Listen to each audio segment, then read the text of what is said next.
I think we all can do something to help unite the city. Part of it is just relating to people where we're at.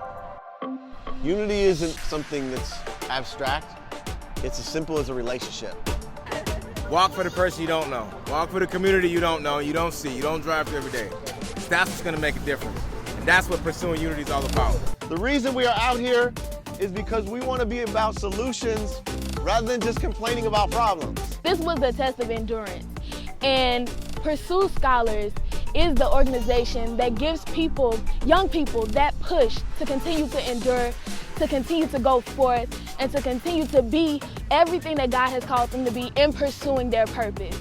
This fundraiser is especially important because it's helping to ensure that the next generation of leaders have everything that they need to make sure that they are fully equipped and that they have a good support system.